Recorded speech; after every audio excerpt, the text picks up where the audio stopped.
Selamat datang di podcast Kopi Hitam.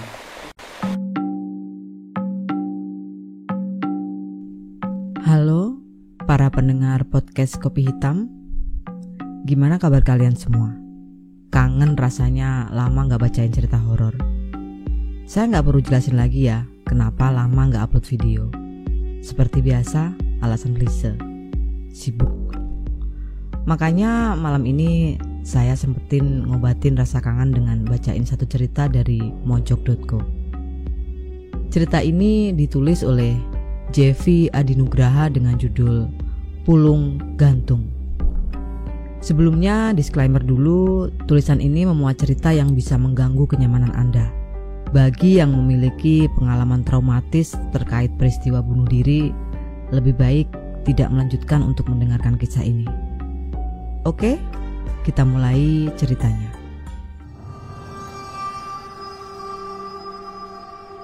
Saya lahir dan dibesarkan di salah satu pelosok desa di Kabupaten Gunung Kidul, Daerah Istimewa Yogyakarta. Sebuah daerah yang punya legenda tak mengenakan hati.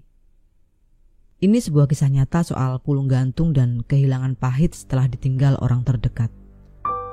Rumah saya berada paling ujung kampung dan sedikit terpisah dari rumah warga lainnya.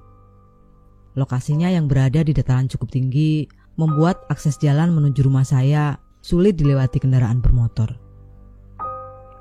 Saya tinggal bersama ibu saya yang bernama Lastri dan bapak saya Darko. Bapak tidak memiliki pekerjaan tetap. Jika banyak warga yang membangun rumah, kadang bapak menjadi seorang tukang bangunan. Namun jika hari-hari biasa, bapak biasanya mencari kayu bakar di ladang dan sesekali ikut pentas jatilan saat ada tanggapan di kampung saya.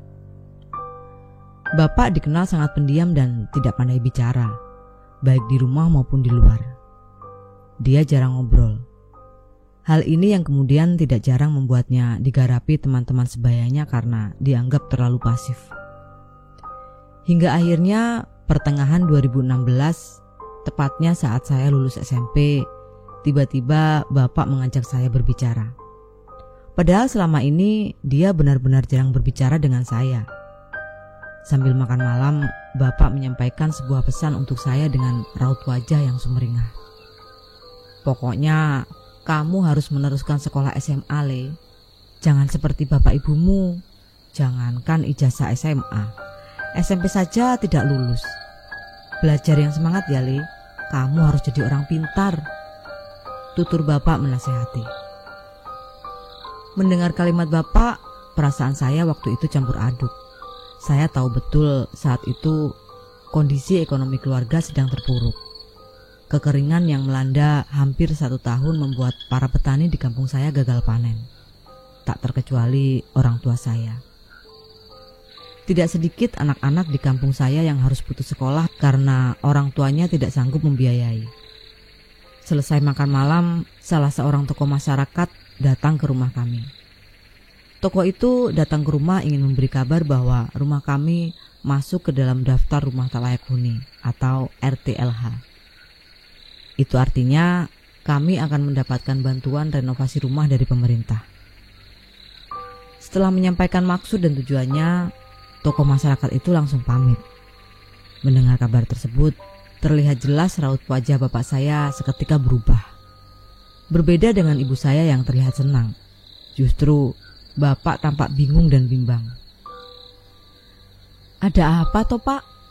tanya ibu. "Ndak apa-apa kok, Bu," jawab bapak singkat. Lalu bapak meminta saya masuk ke dalam rumah. Rupanya percakapan kedua orang tua saya itu belum selesai. Tidak begitu jelas apa yang sedang mereka bicarakan. Tetapi saya sempat mendengar bahwa bapak ingin menjual sepetak ladang satu-satunya miliknya. Itulah awal mula tragedi itu. Tentang pulung gantung yang benar-benar menghantui. Singkat kata, rencana menjual tanah ini akan digunakan bapak untuk menutup biaya kekurangan pembuatan rumah. Pasalnya, pemerintah hanya memberikan anggaran sebesar 20 juta. Tentu saja uang tersebut tidak cukup untuk menutup semua biaya pembangunan rumah. sehingga bapak berinisiatif untuk menjual tanah yang biasa digunakan untuk bercocok tanam. Namun keinginan bapak ditolak oleh ibu dengan alasan bahwa ladang itu satu-satunya warisan dari orang tua yang masih tersisa. Untuk itu, ibu menyarankan sebaiknya bapak mencari pinjaman di bank dengan menggadaikan sertifikat tanah tersebut. Setelah terjadi perdebatan kecil, akhirnya bapak mengiyakan saran ibu dan meminjam uang di bank sebesar 20 juta. Tidak hanya digunakan untuk menutup kekurangan biaya pembuatan rumah, uang tersebut juga dipakai untuk mendaftarkan saya sekolah. Namun, ternyata uang pinjaman tersebut masih kurang, sehingga bapak harus pontang-panting mencari pinjaman uang ke tetangga sekitar. Tepat 5 bulan setelah selesai membangun rumah, hampir setiap minggu bapak didatangi debt collector. Iya, bapak tidak sanggup melunasi semua hutang-hutangnya yang habis dipakai untuk biaya sekolah dan renovasi rumah. Hingga akhirnya ladang satu-satunya milik bapak harus disita pihak bank. Sejak tanahnya disita pihak bank, bapak selalu menyendiri dan tidak bersemangat. Hampir setiap hari dia menghabiskan waktunya untuk duduk dan melamun di depan rumah. Tidak mau bekerja. Pandangannya kosong dan jadi pemarah. Dia kehilangan selera makan. Tidak hanya melamun, bapak sering tiba-tiba menangis. Kemudian tertawa sendirian tanpa sebab yang jelas. Hingga suatu hari, sepulang sekolah, saya melihat bapak sedang menari di depan rumah sambil membawa jaran kepang. Kejadian itu terjadi saat surup atau menjelang sholat maghrib. "Tolong ambilkan topeng barongan, Le. Bapak sudah ditunggu sama Mbak Bayan." Tutur bapak tiba-tiba menyuruh saya mengambilkan topeng di belakang rumah. Tanpa pikir panjang, saya langsung mengambilkan topeng buto berwarna hitam berambut panjang buatan bapak sendiri. Topeng itu dibuat sekitar 5 tahun lalu dan biasa dipakai saat pentas jatilan. Bapak menari seperti kesurupan. Dengan jaran kepang, dia terus menari sesekali sambil berbicara sendiri, seolah di sekelilingnya banyak penonton. Padahal di sekitar rumah tidak ada siapa-siapa. Hanya saya dan ibu yang berulang kali meminta agar bapak menghentikan tariannya. Kebiasaan bapak menari tersebut terus dilakukan hingga berbulan-bulan. Melihat perilaku bapak yang semakin janggal, sebenarnya ibu ingin sekali membawanya ke psikolog. Namun karena biaya ke psikolog mahal dan kondisi keuangan yang tidak memungkinkan, akhirnya ibu hanya bisa mendatangkan sesepuh desa, Mbah Darso, untuk melakukan semacam ritual. Terlihat Mbah Darso mengelilingi rumah sambil menabur parem, semacam beras yang dicampur dengan kunyit. Sesekali dia membunyikan cambuk sapi yang dibawa dan merapalkan mantra-mantra berbahasa Jawa. "Sato moro sato mati, jalmo moro jalmo mati. Setan moro setan mati, buno moro buno mati. Sedya ala mati kersaning Gusti." "Yang sabar ya, Nduk," tutur Mbah Darso kepada ibu sesaat sebelum pamit. Mbah Darso seperti bisa melihat tragedi pulung gantung akan segera menghampiri. Petang itu, saya menemani bapak yang sedang duduk melamun di depan rumah. Saya melihat jelas raut wajah bapak semakin pucat, cemas dan menggigil. Berulang kali dia memandang langit dengan tatapannya yang tajam. Sudah berbulan-bulan sejak tanahnya disita bank, bapak kehilangan selera makan dan susah tidur. Setiap kali diambilkan makanan oleh ibu, selalu dibuang. Hal ini yang kemudian membuat tubuhnya semakin kurus dan terdapat lipatan-lipatan hitam di bawah kelopak mata. "Mbah Bayan datang," ujar bapak tiba-tiba sambil memandang langit. Tak lama setelah bapak menyebut nama itu, saya melihat cahaya berwarna merah kebiruan berekor melintas di depan rumah. Bapak segera bangkit dari kursinya dan berdiri dengan resah di depan rumah. Bibirnya bergetar, seolah ingin mengatakan sesuatu. Tetapi tiba-tiba mulutnya terkunci. Pulung gantung," teriak salah seorang tetangga. Bapak tampak semakin kebingungan. Tubuhnya menggigil. Keringat dingin menjalar, membasahi tubuhnya. Dia menjambak rambutnya, sesekali memukul-mukul kepalanya sendiri. Sementara itu, terdengar sayup-sayup suara cambuk sapi, lesung dan kentongan yang dibunyikan oleh tetangga sekitar.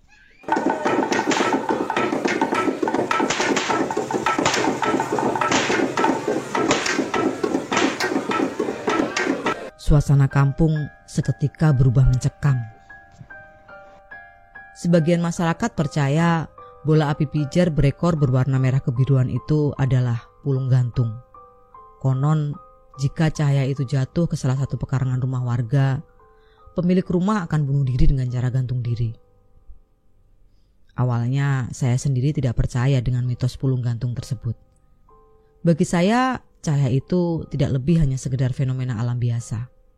Namun malam itu, saya benar-benar melihat ada bola api melayang-layang di atas rumah yang baru pertama kali saya lihat. Astagfirullah, masuk ke dalam rumah, Pak, tutur ibu sambil memukul kentongan.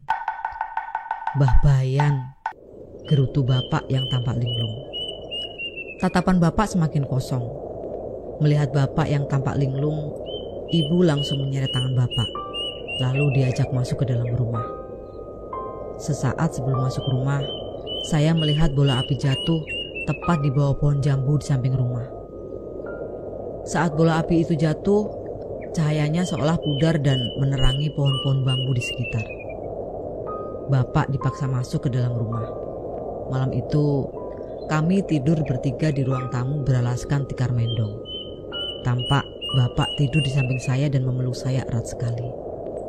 Tubuhnya dingin dan nafasnya tidak beraturan. Malam semakin larut. Sudah tidak ada lagi suara kentongan berbunyi. Suasana tampak begitu sepi dan mencekam. Sesekali terdengar jelas suara burung emprit gantil yang mondar-mandir di atas rumah. Angin berhembus ke rumah cukup kencang, membuat malam itu menjadi semakin dingin. Saya yang dipeluk bapak benar-benar merasakan degup jantungnya berdetak cepat. Wajahnya tampak semakin pucat pasi. Keringat membasahi tubuhnya yang kurus. Sementara itu, ibu masih terjaga dan terus memandangi suaminya dengan tatapan nanar. Saya yang masih berada di pelukan bapak, sayup-sayup mendengar suara aneh. Saya berusaha untuk memejamkan mata. Semakin saya berusaha untuk tidur, suara seperti kakek tua itu semakin terdengar dengan jelas. Bapak pun tampak menggigau, seolah dia tengah berbicara dengan seseorang. Bah Bayan, gerutu bapak dengan mata melotot. Desember 2016. Bapak meninggal dunia. Pria berusia 48 tahun itu ditemukan gantung diri di pohon jati di ladang miliknya. Peristiwa itu terjadi pada siang hari, tepat keesokan harinya setelah kami bertiga tidur beralas tikar mendong. Saat itu saya sedang berada di sekolah. Pada jam yang sama, ibu tengah menghadiri pesta hajatan tetangga. Sepulang dari hajatan sekitar pukul 11 siang, ibu mendapati bapak sudah tidak ada di rumah. Ibu mulai mencari dan menanyakan kepada tetangga. Namun tidak ada satupun yang melihat kemana bapak pergi. Dibantu tetangga sekitar, ibu terus mencari ke berbagai sudut kampung. Hingga akhirnya ibu bertemu dengan seorang kakek tua yang tidak dia kenal di sebuah jalan menuju ladang. Kakek tua itu berdiri di tengah jalan membawa selendang berwarna hijau dan melihat ibu yang tampak gugup dan cemas. "Ada apa?" tanya kakek itu. "Suami saya pergi dari rumah, Mbah. Perginya pakai kaos putih dan celana panjang hitam." "Simba lihat?" tanya ibu sambil terbata-bata. "Coba cari di sekitar sana," jawab kakek tua menunjuk ke sebuah ladang dan melanjutkan perjalanannya. Dengan tergesa-gesa, ibu pun mulai berjalan menuju ladang tersebut. Dari kejauhan, ibu melihat orang berkaos putih yang tengah berdiri di bawah pohon jati. Semakin mendekati orang itu, ibu semakin merasa takut dan cemas. Seakan tidak percaya, orang yang berkaos putih tersebut adalah suaminya sendiri. Setelah melihat dari jarak dekat, bapak tidak berdiri, tetapi kakinya menggantung dan lehernya terjerat seutas tali dadung kambing. Ibu langsung menjerit histeris dan pingsan. Mendengar ada teriakan, warga sekitar langsung mendekati lokasi. Saya yang sedang berada di sekolah dijemput tetangga untuk pulang. Tampak banyak warga mendatangi lokasi untuk menyaksikan peristiwa ini. Tidak jarang di antara mereka yang mual dan muntah setelah melihat bapak saya meninggal dengan cara gantung diri. Setelah itu, pihak kepolisian datang untuk menurunkan jenazah bapak dan pohon yang digunakan untuk gantung diri itu ditebang lalu dibakar oleh warga. Otopsi pun dilakukan. Tidak ada tanda-tanda penganiayaan. Artinya, bapak murni mengakhiri hidupnya dengan cara gantung diri. Setelah kejadian itu, saya dan ibu merasa terasing. Tidak ada tetangga yang menemani kami pada waktu malam hari. Bahkan Yasin dan tahlil setelah 7 hari kematian bapak, hanya sedikit warga yang datang untuk mendoakan. Saya sadar betul bahwa suasana hari itu begitu mencekam dan tidak ada warga yang berani keluar saat malam hari. Kasakusuk mengenai teror pulung gantung di kampung saya mencuat. Bahkan tidak sedikit warga luar desa saya memberi kabar bahwa mereka sering melihat bola api melayang-layang di atas rumah saat petang dan menjelang waktu subuh. Setiap malam, saya juga sering mendengar warga sekitar yang membunyikan kentongan dan lesung di rumahnya masing-masing. Iya, suara kentongan, cambuk sapi, dan lesung tersebut merupakan ritual yang dipercaya sebagian masyarakat untuk mengusir pulung gantung. Menurut penuturan warga, membunyikan lesung, cambuk sapi, dan kentongan bukan berarti benar-benar bisa menghilangkan pulung gantung. Namun cara ini dilakukan agar pikiran seseorang tidak kosong. Konon, pulung gantung hanya akan jatuh di pekarangan rumah warga yang pikirannya kosong. Selain itu, sebagian warga masih ada yang percaya bahwa setiap kali ada orang yang gantung diri, pelaku tersebut akan mencari teman atau mangsa. Bahkan berhembus kabar bahwa arwah bapak masih bergentayangan di kampung. Tentu saja kabar ini begitu menyakitkan bagi saya dan ibu. Di balik kematian bapak, saat itu masih banyak misteri yang belum saya mengerti. Salah satunya tentang Mbah Bayan. Menjelang kematiannya, hampir setiap hari bapak menyebut nama itu. Awalnya saya ragu untuk bertanya kepada ibu tentang sosok Mbah Bayan yang sering disebut-sebut itu. Namun 40 hari setelah kepergian bapak, tepat sesudah acara Yasin dan tahlil, saya coba memberanikan diri untuk bertanya. Mbah Bayan itu siapa, Bu? Sudah, Le. Nggak usah diinget-inget lagi soal Mbah Bayan. Sudah, percuma. Saya sedikit memaksa agar ibu mau bercerita. Berulang kali pula ibu saya marah dan meminta saya untuk tidak bertanya soal itu. Sebelum akhirnya dia mau menceritakan semuanya. Ibu juga butuh semacam pelepasan dengan bercerita. Mbah Bayan itu si mbahmu, Le.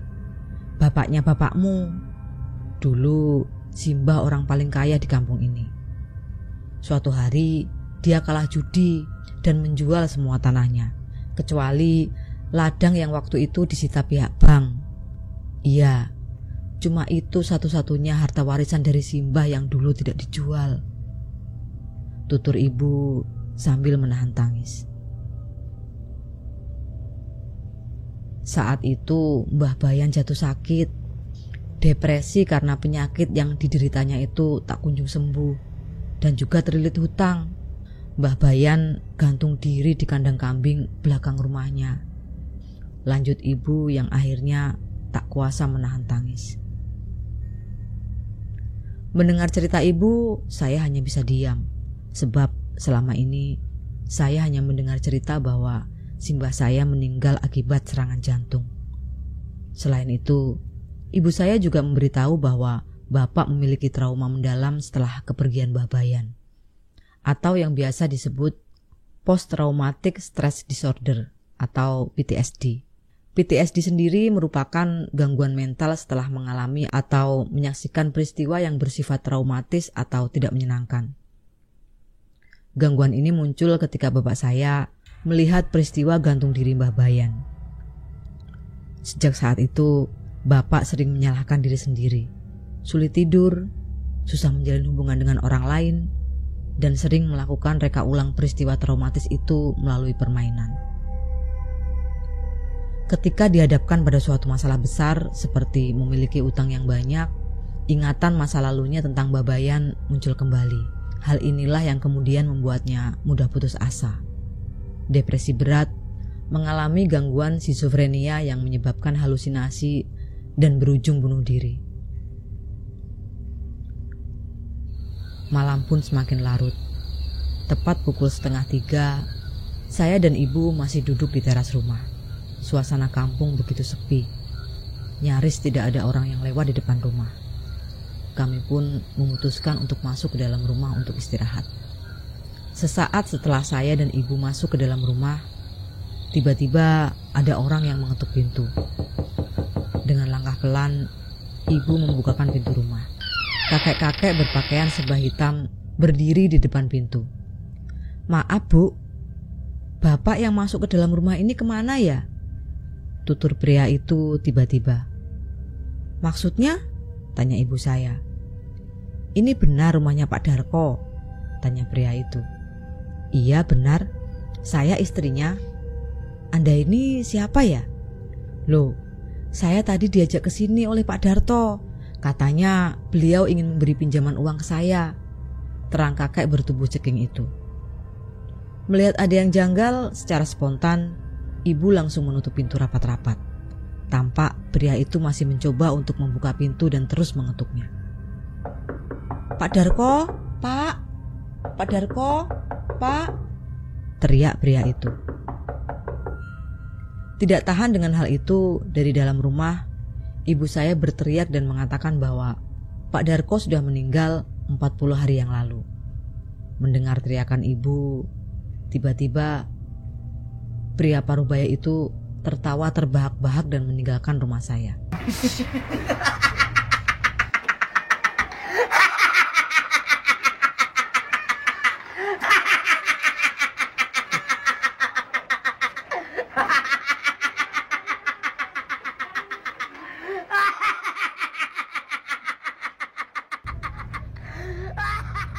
"Ibu kok kayak pernah lihat kakek yang tadi itu ya, Le?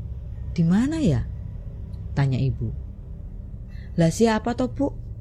saya balik bertanya. Ibu terus mengingat sosok pria parubaya berpakaian serba hitam itu hingga menjelang sholat subuh. Saya dan ibu masih terjaga. Meski kami benar-benar mengantuk, tetapi kami begitu takut untuk memejamkan mata. Setiap kali mencoba memejamkan mata, bayangan bapak dan pria parubaya itu semakin muncul. "Kula nuwun, Assalamualaikum, Mbak Lastri, Mbak." Ada suara perempuan sambil mengetuk pintu. Mendengar itu, ibu saya tidak segera beranjak dari tempat tidurnya. Tampak sekali raut wajah ibu saya ketakutan. Perempuan itu terus memanggil-manggil nama ibu. Merasa tidak asing dengan suara itu, ibu saya berjalan pelan menuju pintu dengan perasaan was-was. "Oh, Bu Marni, ada apa jam segini datang ke rumah, Bu?" tanya ibu saya setelah membukakan pintu. "Nyari Pak D saya, namanya Sakri, Mbak." Bu Marni adalah kakak kelas ibu saya saat masih duduk di bangku SD. Meski tidak satu kampung, tetapi jarak rumah saya dan Bu Marni tidak terlalu jauh, hanya sekitar 700 meter. "Sampean tadi lihat kakek-kakek lewat sini enggak? Pakai baju hitam-hitam?" tanya Bu Marni. Mendengar pertanyaan itu, ibu saya seperti ingat sesuatu. Apa yang ditanyakan Bu Marni sama persis dengan apa yang ditanyakan ibu saya saat mencari ayah waktu itu. Ternyata orang yang dicari Bu Marni adalah kakek tua yang waktu itu memberitahu atau menunjukkan lokasi tempat bapak saya gantung diri. Belum sempat menjawab pertanyaan Bu Marni, tiba-tiba anak Bu Marni datang ke rumah saya dan memberi kabar bahwa Pak D Sakri gantung diri di kandang sapi miliknya. Mendengar kabar itu, Bu Marni langsung menangis histeris.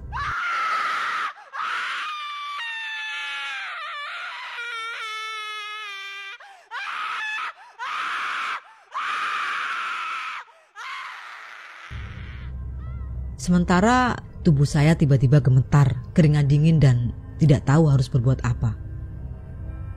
Suasana kampung pun menjadi semakin mencekam. Beberapa tetangga keluar rumah dan membunyikan suara kentongan. Sebagian berlari menuju lokasi kejadian untuk melihat dan memberi pertolongan. Sementara itu, saya dan ibu memutuskan untuk tetap berada di rumah. Trauma karena legenda pulung gantung kembali terasa. Beberapa hari setelah Pak Sakri gantung diri, ibu mendatangi rumah Bu Marni.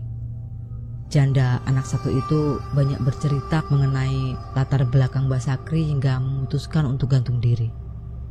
Menurut penuturan Bu Marni, Mbak Sakri itu sering linglung, pikun dan sering bingung semenjak istrinya meninggal 5 tahun yang lalu. Mbak Sakri hanya tinggal sendiri di rumah karena kedua anaknya merantau dan sudah berkeluarga. Puncak kesedihan Mbak Sakri terjadi saat kambing satu-satunya mendadak mati karena keracunan kulit singkong yang masih basah. Kejadian itu membuat Mbak Sakri sering melamun sendiri dan kerap berjalan tanpa tujuan yang jelas. Bahkan dia kerap menghilang dari rumah karena lupa jalan pulang. Kasus percobaan bunuh diri di kampung saya tidak hanya berhenti di Mbah Sakri. Sebulan setelah kakek itu gantung diri, tetangga dekat saya, Mas Daliman, nekat terjun bebas ke dalam sumur sedalam 25 meter. Pria berusia 45 tahun itu mencoba mengakhiri hidupnya karena terhimpit masalah. Namun upaya itu gagal karena warga dan petugas damkar berhasil memberikan pertolongan. Menurut cerita Mas Daliman, dia nekat terjun ke sumur karena dituntun atau diajak oleh sosok yang menyerupai bapak saya menuju ke sebuah taman yang penuh cahaya. Saat melihat sumur tersebut, seolah dia seperti melihat cahaya yang akan memberikannya kebahagiaan. Namun setelah di dasar sumur, Mas Daliman baru sadar bahwa dia telah melakukan percobaan bunuh diri. Sepanjang 2016, setidaknya telah terjadi 30 kasus bunuh diri di Gunung Kidul. Dan dari 30 orang tersebut, wilayah saya menempati ranking pertama dengan kasus bunuh diri terbanyak. Terlepas dari mitos pulung gantung, masalah depresi dianggap menjadi salah satu penyebab tingginya kasus bunuh diri di Gunung Kidul. Ironisnya, meski banyak kasus gantung diri, tetapi jumlah psikolog di Gunung Kidul sangat minim, sehingga penanganan para pengidap gangguan mental kurang maksimal. Maka dari itu, sudah seharusnya semua lapisan masyarakat, terutama pihak-pihak terkait, untuk terus mensosialisasikan betapa pentingnya menjaga kesehatan mental. Selain itu, sekiranya sangat perlu untuk menempatkan psikiater atau psikolog di setiap puskesmas di Gunung Kidul yang saat ini belum ada. Hal ini perlu dilakukan semata-mata agar kisah yang saya alami ini tidak terjadi di kehidupan orang lain. Di tengah dinginnya malam, di tengah siulan angin, kabar pulung gantung muncul begitu saja. Legenda itu menyergap siapa saja yang tidak siap. Sebuah legenda yang memangsa mereka yang terguncang jiwanya. Pulung gantung. Siapa selanjutnya? Selesai. Konten kesayangan kita ini bisa upload video walaupun ya masih seadanya. Terima kasih buat kalian yang masih setia menunggu postingan dari podcast Kopi Hitam. Ya walaupun mungkin banyak diantaranya yang akhirnya putus asa dan gak mau lagi menonton channel ini. Ya gak apa-apa sih. Ya gak apa-apa, mau gimana? Tapi saya yakin masih tetap ada orang-orang yang menunggu postingan dari channel podcast Kopi Hitam. Dan saya akan sebisa mungkin untuk memenuhi keinginan kalian. Terima kasih sudah mendengarkan sampai selesai. Jangan lupa subscribe, like, komen, dan share. Bagi yang ingin berkirim cerita, silahkan kirim cerita kalian ke email podcastkopihhitam@gmail.com. Saya Sari, sampai jumpa di cerita selanjutnya.